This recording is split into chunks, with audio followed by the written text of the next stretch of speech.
Friends எல்லோரும் எப்படி இருக்கீங்க? நல்லா இருக்கீங்களா? இன்றைக்கி நான் வந்து செலவு ரசம் வைக்க போகிறேன். அதுக்கு நான் என்னென்ன மெட்டீரியல் போடுறேன்னு காமிக்கிறேன். இது வெத்தலை, கருந்துளசி, மஞ்சள் இலை, கற்பூரவள்ளி, இது முசுமுசுக்காய், இது கோவக்கீரை, இது முடக்கத்தான் கீரை, கொஞ்சமாக வேப்பலை, இது வந்து தூதுவளை இவ்வளோதான் கிடச்சிது. அடுத்தது திருநீற்று பச்சை, கீழாநெல்லி, அருகம்புல், கருவேப்பிலை. இது வந்து எங்கள் வீட்லேயே கிடச்ச தக்காளி. நான் தக்காளி போட்டு தான் வைக்க போகிறேன். பூண்டு 2 வரமிளகாய், சீரக மிளகு கொஞ்சம், புளி எடுத்து வச்சுருக்கேன். வாங்க ரசம் தாளிக்கலாம். ஓகே ஃப்ரெண்ட்ஸ், இப்போ நம்ம வந்து செலவு ரசம் வைக்கலாம். எண்ணெய் ஊற்றியாச்சு. கொஞ்சம் கடுகு,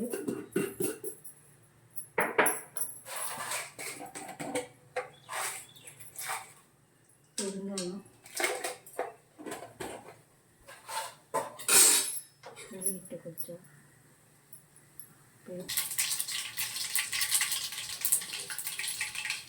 அரைச்சி வச்சது எல்லாம்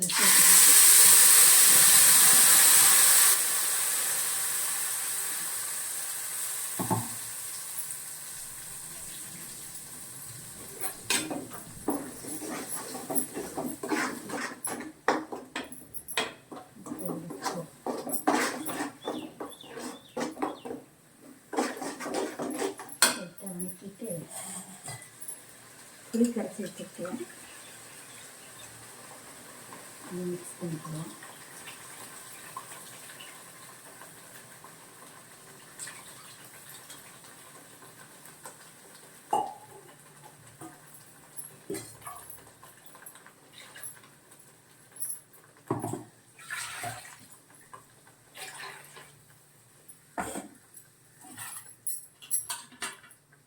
தக்காளி,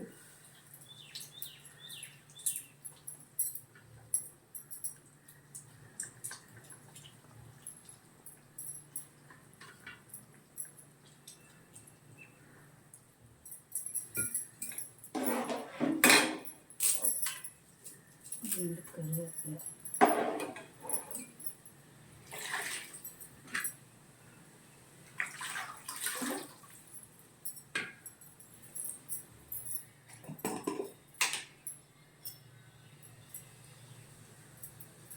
மஞ்சத்தூள் கொஞ்சம்,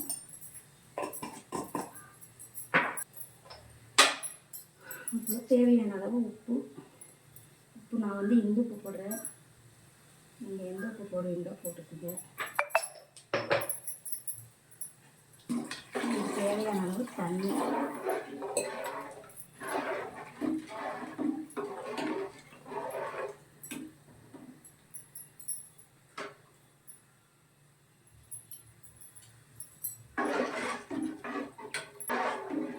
ஓகே, இதை கொதிக்க வச்சு இறக்கிட்டோம்னா செலவு ரசம் ரெடி.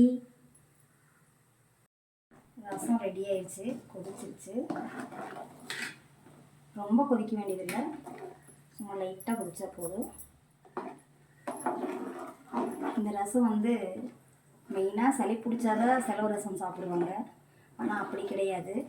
உடம்புல இருக்கிற கெட்ட நீர், கெட்டது எல்லாமே வெளியே வரணுமா.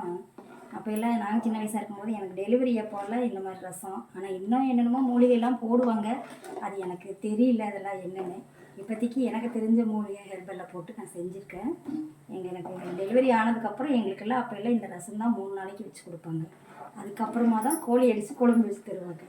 அந்தளவுக்கு வந்து இந்த ரசத்துக்கு வந்து அவ்வளோ பவர். ரசம்னு பேர் தான், புளி சும்மா பேருக்கு தான் போடுவோம். மற்றபடி எல்லாமே இந்த இலைகளோட சாறு தான் இது. அதுதான் நம்ம குடிக்க போகிறோம். நீங்களே இதே மாதிரி செஞ்சு சாப்பிட்டு உங்கள் ஹெல்த்தை பார்த்துக்கங்க. Okay, thank you.